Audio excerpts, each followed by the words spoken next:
When you step inside the Great Pyramid of Khufu, the air is heavy and the passageways narrow.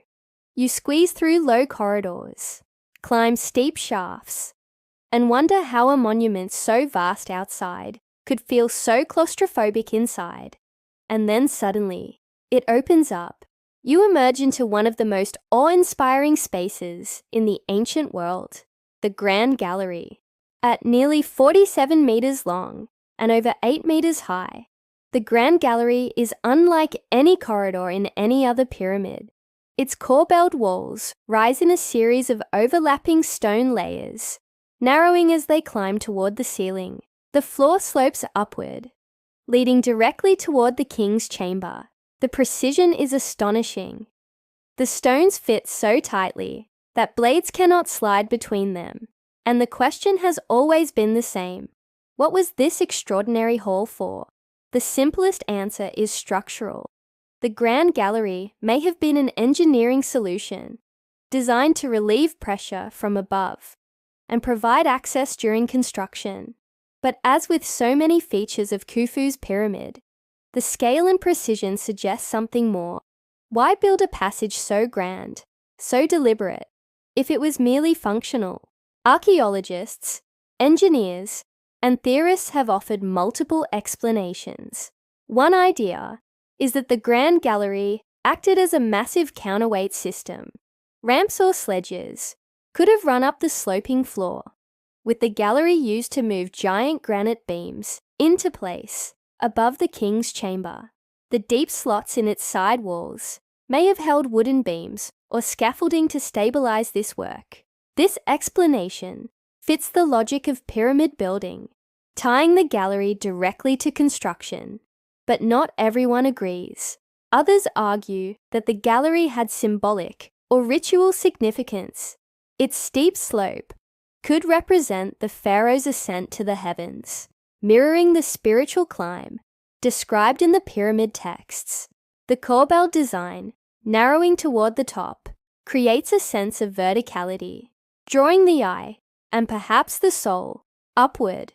Walking through the gallery, even today, feels like entering a sacred space, an engineered stairway to eternity. Some scholars suggest it was a processional hall where priests may have carried the pharaoh's body or ritual objects during the burial ceremony. Others imagine it as a chamber for cosmic alignment, pointing toward Orion or Sirius, connecting architecture with the sky. The truth may be a blend of practical and symbolic. Both a corridor for moving stone and a corridor for moving the soul. Explorers have long been captivated by this space. Early adventurers like John Greaves in the 1600s and later Napoleon-esque engineers were awestruck by its scale. In the 1800s, British archaeologist Sir Flinders Petrie measured it meticulously, noting the accuracy of its construction. Even today, laser scans confirm what Petrie saw. The gallery was built with astonishing precision, far beyond what was strictly necessary for simple function. Modern researchers continue to probe its mysteries. In 2017, the ScanPyramids mission announced the discovery of the Big Void directly above the Grand Gallery.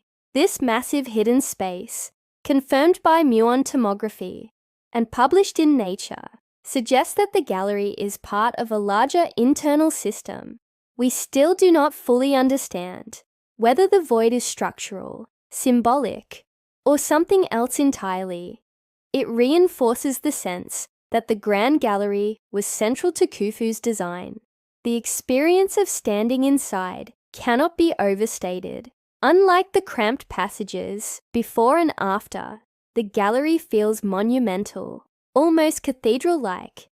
The corbelled stones create a rhythm of light and shadow.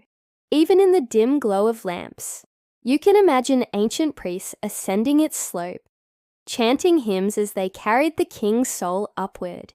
You can imagine engineers sweating as they dragged granite beams toward the king's chamber. Two different visions, but both alive in this one space. The Grand Gallery also shows us the dual nature of the pyramids themselves. They were engineering marvels, Yes, but they were also cosmic temples. They were tombs, but also instruments of resurrection. The gallery embodies this duality: part ramp, part ritual hall, part construction tool, part spiritual corridor. And this is where the story connects to our earlier episodes. Remember episode 13, when we met the workers of Giza? They were the ones who carved and assembled these blocks, guided by overseers, driven by skill and pride. And episode 14, where we explored the ramps and levers. The Grand Gallery may have been the very heart of that system. Now, in episode 15, we see how all that labor and engineering fed into a space that was also deeply symbolic, aligned with the king's journey to eternity. The workers' sweat became architecture. The ramps became ritual. The gallery became eternity itself. There are still unanswered questions. What role did the strange slots in its side walls play? Were they for scaffolding, or for symbolic elements long vanished? Why is the gallery unique to Khufu's pyramid, not repeated in later monuments? Was it too costly? Or was it too sacred to reproduce? Each theory opens more questions than it answers. Alternative thinkers, of course, see the gallery as proof of hidden knowledge.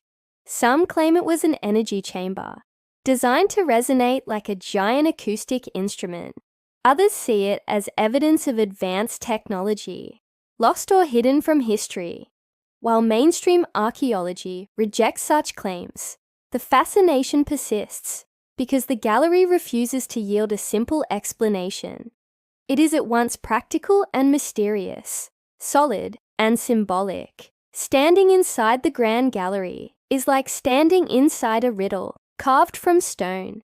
Every detail suggests purpose, but the purpose remains elusive. Perhaps that is exactly what Khufu intended: to inspire awe, to provoke wonder, to make the journey into his pyramid not just physical, but philosophical.